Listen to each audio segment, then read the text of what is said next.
10% सवर्ण आरक्षण को लेकर के जिस तरह से सुप्रीम कोर्ट ने रिजल्ट सुनाया है, उनका कहना है कि ये सही है। वहीं पे जो है सुशील कुमार मोदी ने आरजेडी को जमकर सुनाया। उन्होंने कहा जिस तरह से ये विरोध किए थे, अब वो क्या कुछ कहेंगे, सवर्णों से माफ़ी मांगे। और जिस तरह वो सवर्ण विरोधी जिस तरह से हैं, उनको जो है साफ तौर पे ये कहते नजर आए कि उनको माफ़ी मांगनी चाहिए। और वो शुरू से ही देखा जा रहा था कि वो सवर्ण के विरोधी हैं। और उन्होंने क्या कुछ कहा है, छोड़े जाते हैं पूरी वीडियो के साथ।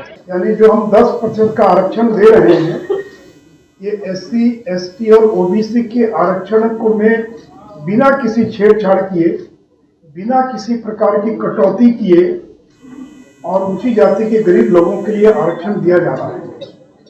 आपको मालूम है कि संविधान के संशोधन के द्वारा संविधान की धारा 15 एवं 16 में एक नई उपधारा 6 जोड़ी गई, जिसके द्वारा ऊंची जाति के गरीब लोगों के लिए और ये आरक्षण का प्रावधान किया गया था। मित्रों, ये अति महत्वपूर्ण संविधान संशोधन विधेयक को जब संसद में पेश किया गया तो राष्ट्रीय जनता दल ने इस संविधान संशोधन विधेयक का विरोध किया। राष्ट्रीय जनता दल ऊंची जाति के गरीब लोगों को आरक्षण दिए जाने के विरोध में थी।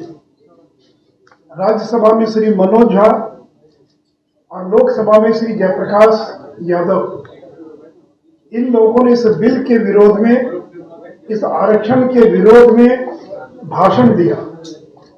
और केवल राष्ट्रीय जनता दल ने ऊंची जाति के गरीब लोगों के 10% आरक्षण का विरोध ही नहीं किया, बल्कि विपक्ष में मतदान किया।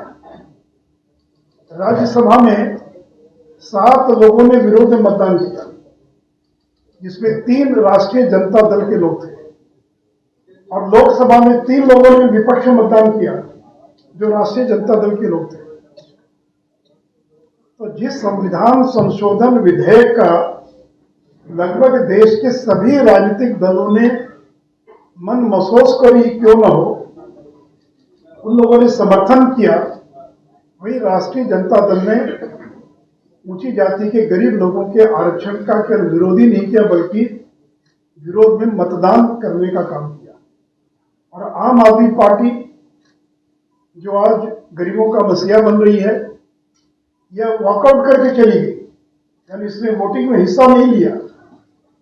और मित्रों, जब बिहार सरकार ने बिहार के अंदर भी सरकारी सेवाओं में और शैक्षणिक संस्थाओं में 10% के आरक्षण का बिल लाया विधानसभा में, ये 18 फरवरी 2019 को,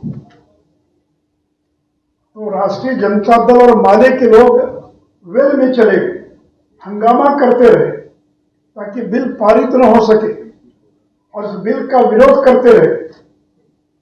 और नीतीश जी ने उस दिन विधानसभा में ये कहा कि रांची से इनको निर्देश मिला है, इसलिए विरोध कर रहे हैं। रांची से निर्देश मिला मतलब लालू जी जेल में थे, लालू जी का निर्देश मिला, इसलिए ये लोग और विरोध कर रहे हैं। और अंत में ध्वनि मत से ये बिल पारित हुआ, जिसमें विजय चौधरी ने कहा कि सर्वसम्मति से पारित कर रहे हैं। लेकिन राजद के लोग और माले के लोग वेल में आकर लगातार विरोध कर रहे थे। उन्होंने मतदान में भाग नहीं लिया, बल्कि व्यवधान पैदा करने का काम कर रहे थे। सुप्रीम कोर्ट ने यह कहा कि 50% की सीमा को आगे भी बढ़ाया जा सकता है। और सुप्रीम कोर्ट ने कहा कि यह जो संविधान का मूल ढांचा है, ये उसका उल्लंघन नहीं है। सिर्फ खबर दिखाना देशवा न्यूज का मकसद नहीं। देशवा न्यूज की कोशिश है कि समाज की सूरत बदलनी चाहिए। देशवा न्यूज पर वीडियो देखने के लिए लाइक करें, सब्सक्राइब करें, साथ ही बेल आइकन दबाना न भूलें।